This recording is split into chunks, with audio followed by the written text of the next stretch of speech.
you talk about just how much money this law costs, we're talking about $500 billion in new taxes, taxes on pharmaceuticals, taxes on medical devices. These taxes alone have already driven thousands of jobs out of our country. But it's not just the new tax, it's also taxes on payroll and taxes on capital gains, taxes on the sale of real estate, taxes on things that have absolutely nothing to do with health care. But on top of that, you've got $500 billion in new borrowing and $716 billion robbed from Medicare today. It wasn't too long ago that Paul Ryan came out with the Ryan budget. And in that Ryan budget, we had premium support for Medicare. And it didn't change anything for anybody who was 55 or over. If you were 55 or over, if you were at or near retirement, nothing within Medicare would have changed for you. But the Democrats made a video of Paul Ryan throwing Granny off the cliff in her wheelchair, if you remember that. And what Obamacare does is it doesn't just rob Medicare, it robs Medicare today. Seniors right now today are having problems finding doctors that are willing to take new Medicare patients. And so this doesn't help.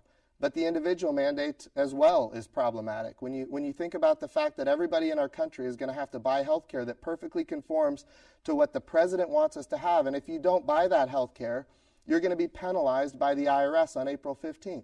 All of us are going to have to prove to the government that we have the right kind of health care, and if we can't prove that, ultimately when Obamacare is fully implemented, we're going to be penalized 2.5% of our income. So if you make $50,000 a year, your penalty is going to be $1,250 on April 15th if you don't have the right kind of health care.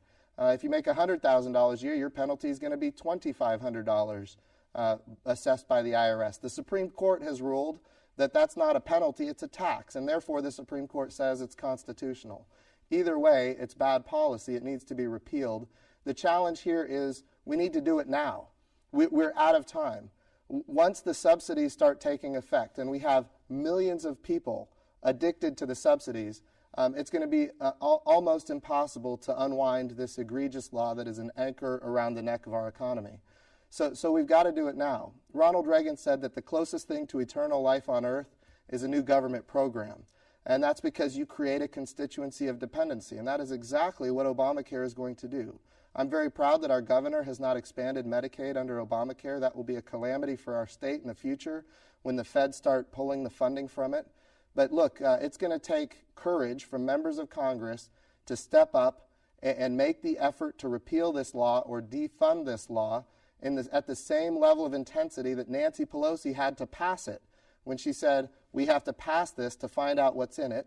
And they passed it in the dark of night on a pure party line vote.